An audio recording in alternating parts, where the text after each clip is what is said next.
Welcome smart competitive school. আজকে আমি one liner GK class number 19 নিয়ে এসেছি। এর আগের পর্বগুলোতে আমি 1 থেকে 18 পর্যন্ত ক্লাসগুলোকে কমপ্লিট করেছি। তোমরা যদি ভিডিওগুলিকে দেখে না থাকো তাহলে আমার প্লেলিস্ট থেকে সেই সমস্ত ভিডিওগুলিকে দেখে নেবে। তাহলে চলো আজকের যে নতুন প্রশ্নগুলো রয়েছে সেগুলো নিয়ে আলোচনা করা যাক।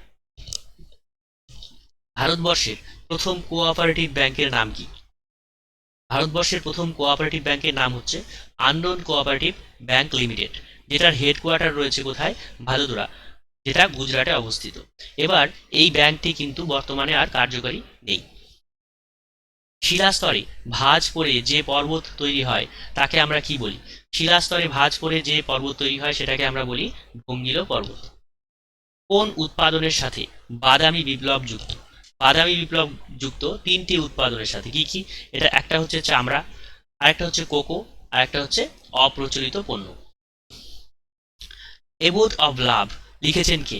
এবোর্ড অব লাভ লিখেছেন নরেন্দ্র মোদী। তাকে প্রশান্ত মহাসাগরের প্রবেশদ্বার বলা হয়? প্রশান্ত মহাসাগরের প্রবেশদ্বার বলা হয় পানামা খালকে।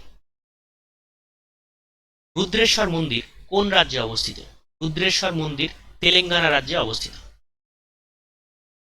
আগ্নেয় পর্বতের অপর নাম কি? আগ্নেয় পর্বতের অপর নাম হচ্ছে সঞ্চয়জাত পর্বত। পেন্সিলের শীষে কার্বনের কোন রূপভেদটি থাকে?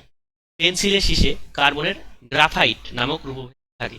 ঠিক আছে, এটা হচ্ছে কার্বনের রূপভেদ। পল্লব রাজবংশের প্রতিষ্ঠাতা কে ছিলেন? পল্লব রাজবংশের প্রতিষ্ঠাতা ছিলেন সিংহ বিষ্ণু। সিংহ বিষ্ণু পল্লব রাজবংশের প্রতিষ্ঠাতা। ভারতীয় সংবিধানের অষ্টম তফসিলে কি উল্লেখ রয়েছে? ভারতীয় সংবিধানের অষ্টম তফসিলে যে 22টি সংবিধান স্বীকৃত ভাষা বলা রয়েছে তার কথা উল্লেখ রয়েছে। কোন পঞ্চবার্ষিকী পরিকল্পনার সময়কালকে আমরা টেক অফ স্টেজ বলি? টেক অফ স্টেজ এটা হচ্ছে তৃতীয় পঞ্চবার্ষিকী পরিকল্পনার সময়কালকে। জালিয়ানওয়ালাবাগের হত্যাকাণ্ড কবে সংগঠিত হয়? জালিয়ানওয়ালাবাগের হত্যাকাণ্ড 13 এপ্রিল 1919 খ্রিস্টাব্দে সংগঠিত হয়। কোন শহরে সর্বপ্রথম অ্যাটম বোম নিক্ষেপ করা হয়? অ্যাটম বোম নিক্ষেপ করা হয় জাপানের হিরোশিমা শহরে।